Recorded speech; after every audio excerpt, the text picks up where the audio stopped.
Harold Roach, Assistant Principal of Bryan County High School. Part of my responsibilities deals with attendance at the high school.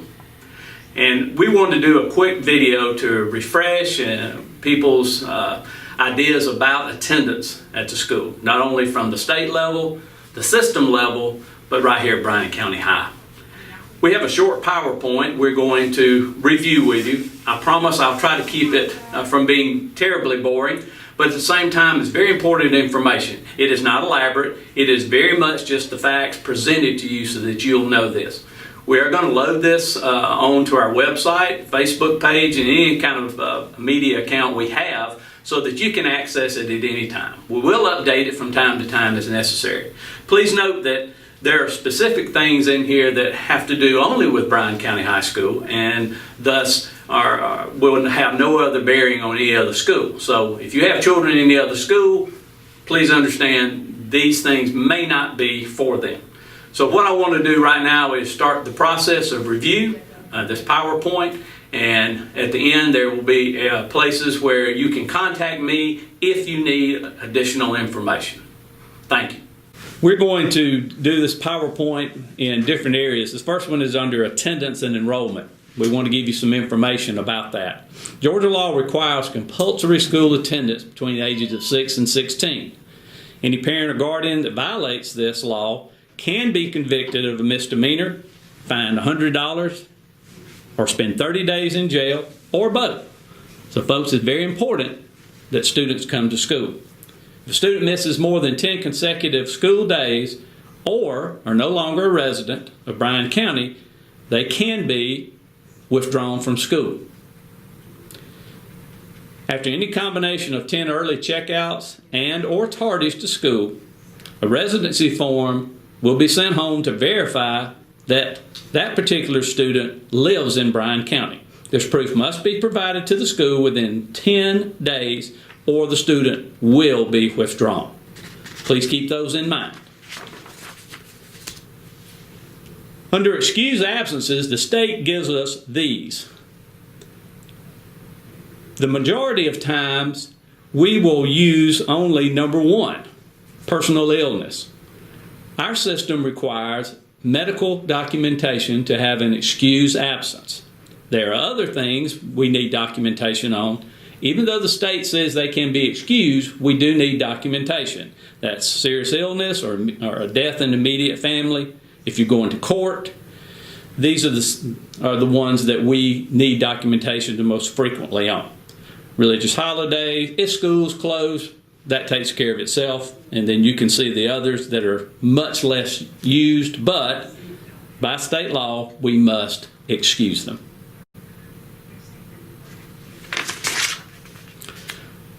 In Bryan County, we do have an attendance protocol for all the schools. And so we want to touch base on this and also some specific things only for Bryan County High. Please understand the protocol was done for some simple reasons.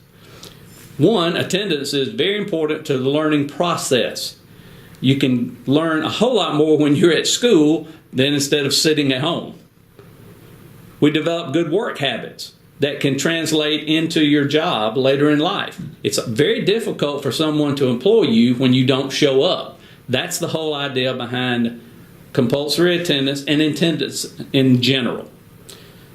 Good attendance actually correlates to great test scores, higher GPA, and higher grades in each of your classes. Again, simply, if you're here, we have documented facts that your grades at all levels will improve. Also, school attendance is part of our report card. Now it's called the College and Career Ready Performance Index, CCRPI. Attendance falls under a portion of that called school climate. We improved 6% last year in our attendance, which was a great improvement considering where we were at the time. We want to continue to do that, but also we understand things happen. But it is very, very important that kids come to school each day. One program that we have is called Children in Need of Services, or CHINS. This program deals with truancy. Truancy can be defined by the state as a student that misses 5 days unexcused during the school year. Not a semester, the school year. Or 10 days of unexcused absences in the school year, depending on the age of the student. The CHIN program can also refer you to juvenile justice or our court system, depending on the circumstances. Ms. Kat Cowan is a social worker that deals with this truancy, and she has been very diligent about making sure that our students are at school. Now let's look at some specific things that are from Bryan County High School.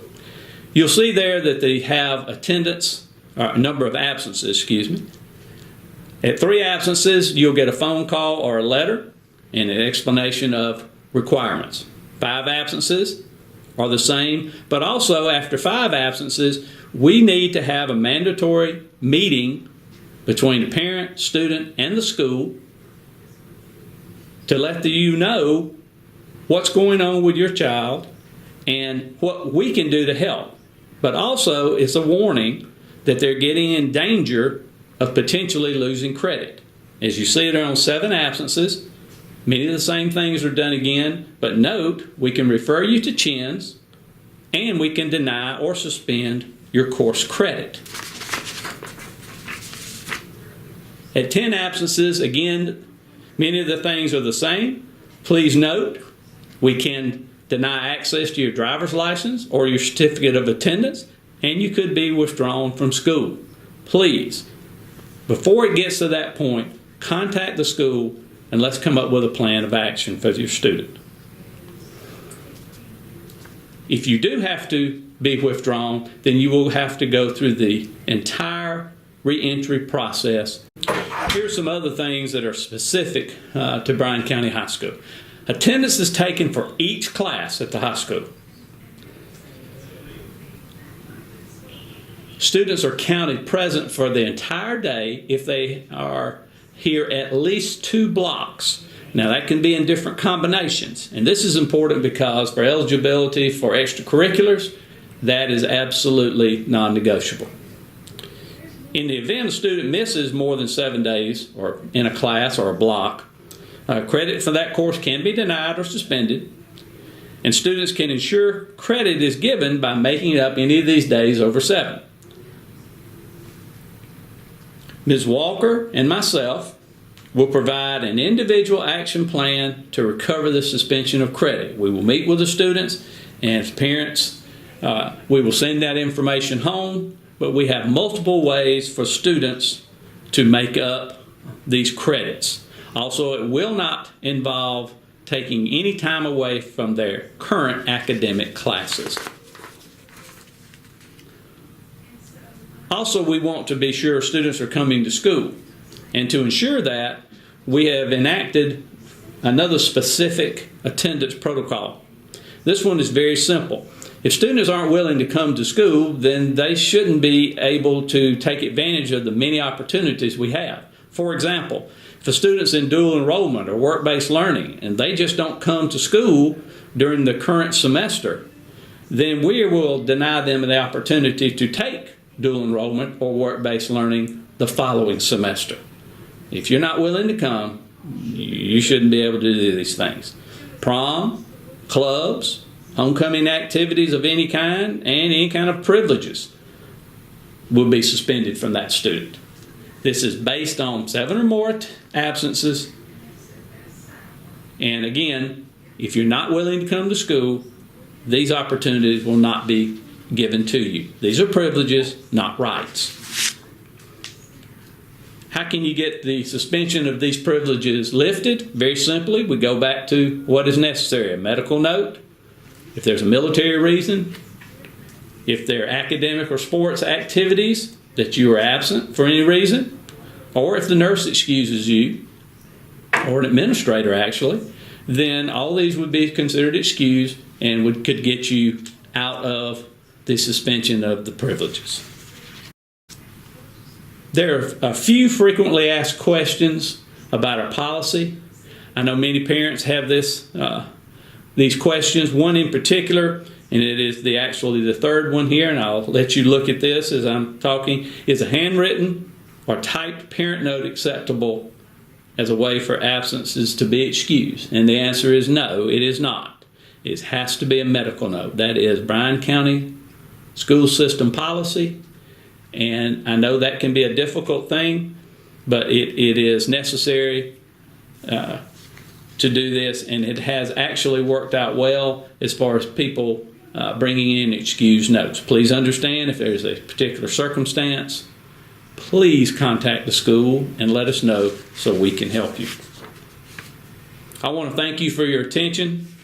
If you have any other questions or any kind of other issue arises, particularly about attendance, please contact me. Here's my phone number to the school and also my email. I'll be more than glad to help you at any time. Thank you so much for your attention.